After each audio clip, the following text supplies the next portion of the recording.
स्वागत है इंश्योरेंस से जुड़ी हर छोटी बड़ी और महत्वपूर्ण खबरों के साथ। मैं हूँ धीरज कुमार शर्मा और आप देखने जा रहे हैं इंश्योरेंस के बाद।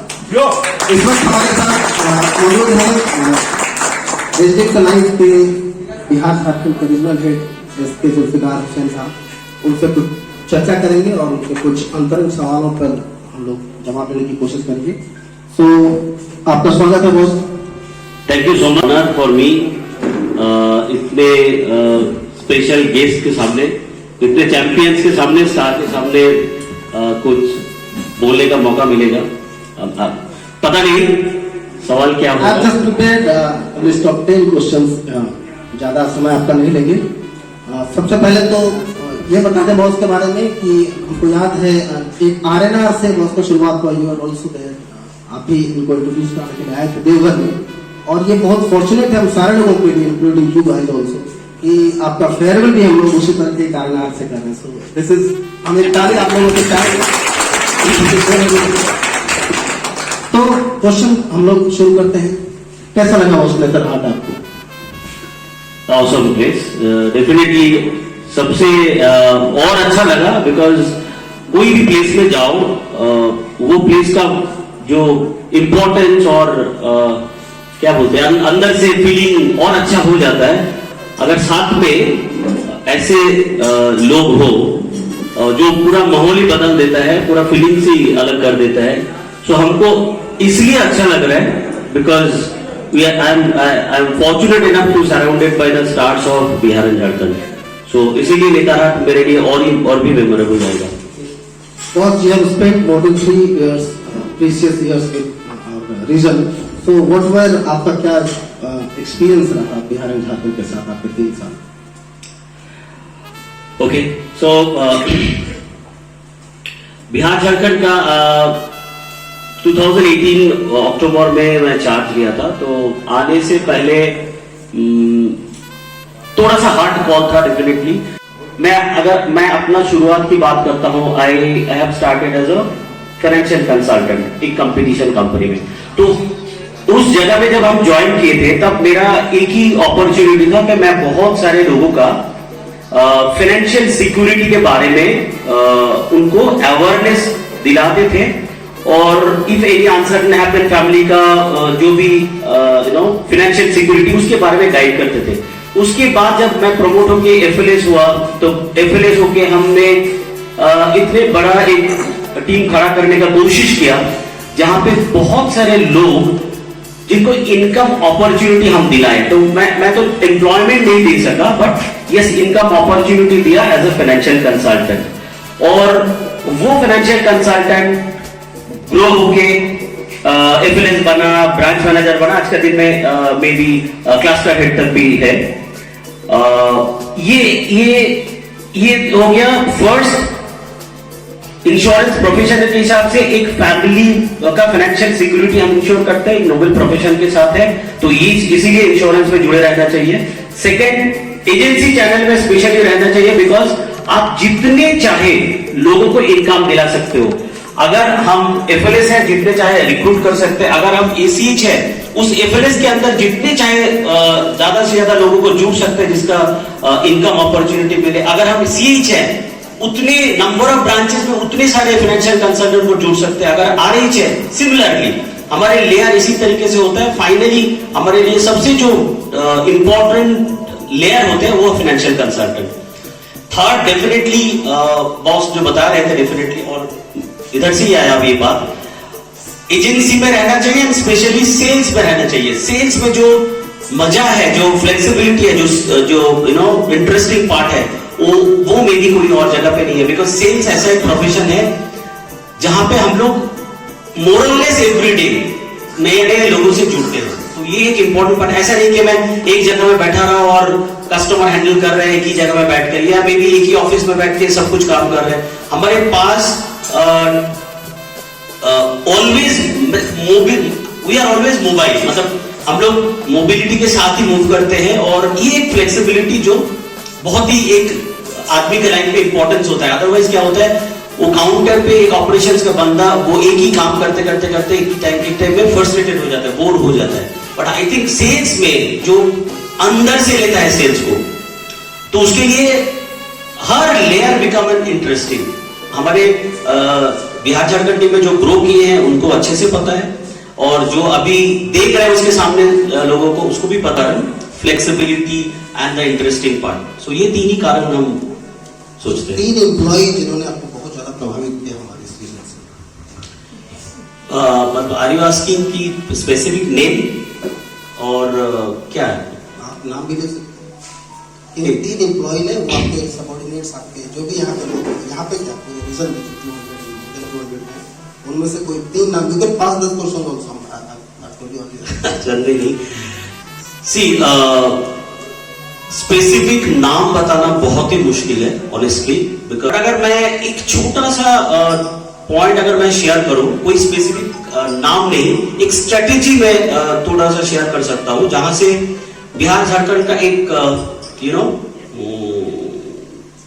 वो स्ट्रेटेजिकल स्टेप की वजह से बहुत सारे जगह में मैं अगर बहुत सिंपल तरीके से बताऊं कि फर्स्ट लेयर जो है लीडरशिप एससीएच रोल, वो कंफर्ट जोन ब्रेक हो गया था। It was a call creation of second unit at Patna Boring Road. तो मैं जब आया था, बहुत सारे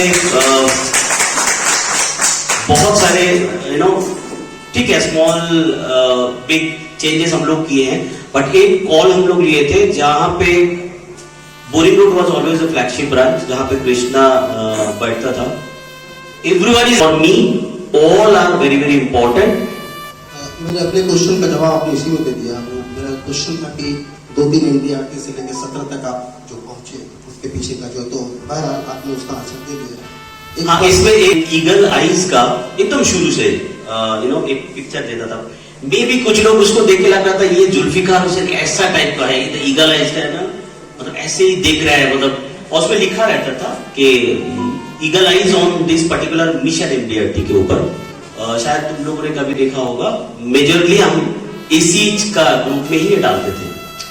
तो वही ईगल आईज, माने ऐसे ही उनका दिमाग में डालते डालते डालते, नहीं तो ऐसा नहीं होता। जिस क्लस्टर में 0 एमडीआरटी हुआ करता था, वो क्लस्टर में ऑलरेडी 2 ब्रांच एमडीआरटी कर चुका है, 2 ब्रांच 100% करेगा, 5 ब्रांच में एक ही ब्रांच का अभी तक डाउट है, बट बाकी 4 ब्रांच कर लिया। तो मे बी समवेयर मैं जो छोटा सा अपने तरफ से पोटेंशियल देख के जो कोशिश किया था, पूरे रिस्पॉन्स पूरा टीम से मिला। It was not my credit, मैं जस्ट जो देखा था, मे बी ऐसे ही सोच सकते हो। मे बी सपोज हम लोग जिस बिल्डिंग के नीचे खड़े हैं, अगर हमको पता चल गया कि इसके नीचे माइंस है, गोल्ड माइंस है, और मैं वो देख लिया और सबको जब बता दिया, वो लोगों ने खोदना चालू किया और देखा कि उसमें गोल्ड माइंस है।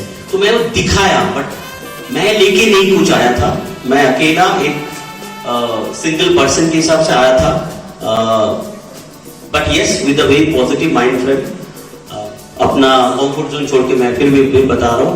ऑल्दो आफ्टर 6 months बॉस ने फिर again he had taken the charge of Bihar and Jharkhand. That's I have also witnessed and I have been benefited with your legal eyes talking about. मेरे को याद है एक बार जिसमें आपकी ज्वाइनिंग आपने दिया था ज्वाइन, मेरे को अचानक से एक दिन सर का फोन आया और इन्होंने कहा कि धीरज लाइन पे रहना, फिर गौतम लोग हमारे CHO तो वो लाइन पर है, तब सर हमारे ब्रांच मैनेजर तो वो लाइन पर हुए, हम लाइन पर थे, और एट द सेम टाइम और इंटायर हायरार्की हमारे रीजन की जो वो उस समय वहाँ पे थी। और उसने सडनली एक बात कही कि तुम लोग एमडीआरटी के बारे में क्या सोच रहे हो। At time we were not, मतलब absolutely not aware of what is this MDRT. तो मतलब ऐसा नहीं जानते थे, बट उसको करना ऐसा नहीं सोचते थे। अचानक से बॉस का फोन आया, मतलब 7:30-8 बजे रात की बात है। हम लोगों में वो स्पार्क आया और अगले दिन से हम लोग उसको करने का कोशिश में लग गए, और हमको लगता है 8 से 10 दिन में हम लोगों ने उसको अचीव कर लिया था। So I have also witnessed that kind of legal eye. खैर आगे बढ़ते हैं। एक पर्सनल सवाल है, मतलब as we all know you have been travelling for several days of your home, तो हाउ डू यू मैनेज, मतलब ये पर्सनल लाइफ और प्रोफेशनल लाइफ को कैसे आप मैनेज करते हैं? कि लोग उनके हाँ, हमारे प्रोफेशन में डेफिनेटली हम लोग शुरू में ऐसा बोलते थे अपना टीम मेंबर्स को। जब से मैं ब्रांच मैनेजर का चार्ज लिया था and it was honest confess and may be my boss also would be the same line. इस प्रोफेशन में सीरियसली प्रोफेशनल और पर्सनल लाइफ बैलेंस करना बहुत जगह में मुश्किल होता है. तो हम लोग ऐसे बोलते थे अगर तुम प्रोफेशनल लाइफ में ज्यादा टाइम दोगे तो तुम्हारा पर्सनल लाइफ थोड़ा सा गड़बड़ रहेगा, और बोलते थे अगर पर्सनल लाइफ में ज्यादा दोगे तो तुम्हारा प्रोफेशनल लाइफ गड़बड़ रहेगा. मतलब it is honest confess. Yes at times हम लोगों का पर्सनल लाइफ में सैक्रिफाइस करना पड़ता है, और उसके लिए मैं अपना फैमिली मेंबर्स को डेफिनेटली थैंक्स बोल के ये नहीं करूंगा, because of our family members. उन लोगों को भी आदत पड़ गया. सबसे इंपॉर्टेंट पॉइंट है उन लोगों को समझ में आ गया कि हमारा रोल एक्चुअली क्या डिमांड करता है, इसीलिए वो लोग they are used to with this and हमको बहुत ही सपोर्ट करते हैं. Completely support from family side and definitely it is also important hierarchy और लाइन मैनेजर कैसा कंफर्ट देता है to explore your own thought और योर ओन स्ट्रेटेजी, वो एक इंपॉर्टेंट. ये दो जगह अगर बैलेंस ठीक ठाक रहता है you will always enjoy both the things. मेरा अगला सवाल बाकी लोगों के सारे लोगों की तरफ से है, क्या आपको भी प्रेशर होता है अपने बॉस से, और अगर होता है तो आप उसको कैसे हैंडल करते हैं?